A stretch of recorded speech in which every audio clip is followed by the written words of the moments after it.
And we're back. This is going to be a little bit of a different episode. It's still going to be related to podcasting, but it's more sort of on the marketing side, I guess. It's sort of a vague term. Social media is poison. And it really relates to how you carry yourself online, how you market your show online, and ultimately what the goal of social media is to cause outrage. It's to get you to have some kind of reaction. And what they've learned over the past 10 or so years that social media has been around is the same thing that happened earlier with in journalism. Basically, if it bleeds, it leads. So the most outrageous thing is going to attract the most attention. And that's why we've seen in social media, especially in the last 5 or 6 years, that the more outrageous the headline, the more clickbaity the headline, the more that it's going to get an immediate reaction, likely like a rage reaction. It's going to drive the most engagement. And that's why you've seen social media become so poisonous. And unfortunately for us as podcasters, we have to be online. You have to be on social media to promote your podcast.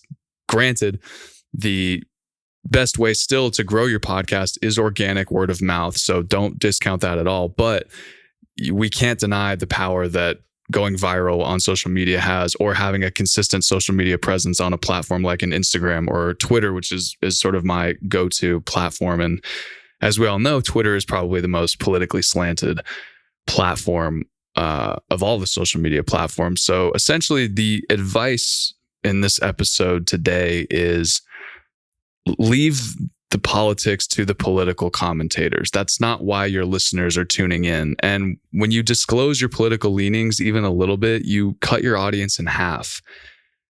People will walk away from your show if they see you tweeting about politics. And because we see it everywhere. That's not why I'm following you. I'm there to follow you because I really like your podcast, and your podcast isn't about politics. So don't go getting political.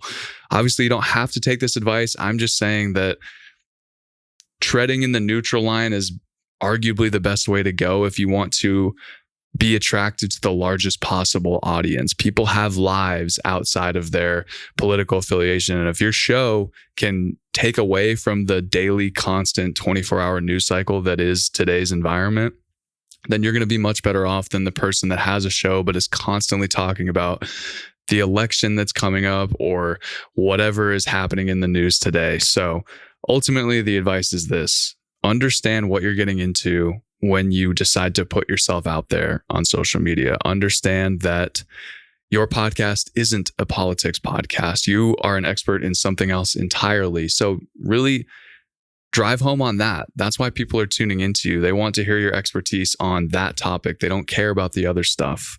And yes, you can make the argument that, well, I want to see more humans, so I want to talk about political stuff and make sure that people know that I'm, against or for or whatever the thing is.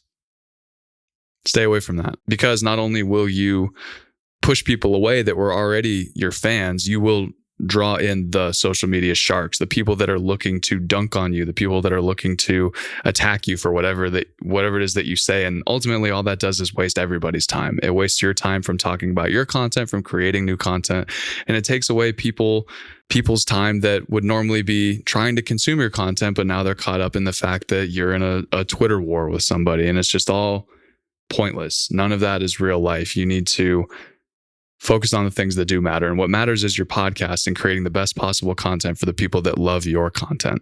I hope you enjoyed this episode. I know it's a little bit different, but I appreciate you for tuning in nonetheless. If you did enjoy the episode, please follow the show on Apple or Spotify. You can sub here on YouTube, or you can check out my newsletter in the link below, or follow me on Twitter. So thanks so much for tuning in. I'll see you next week.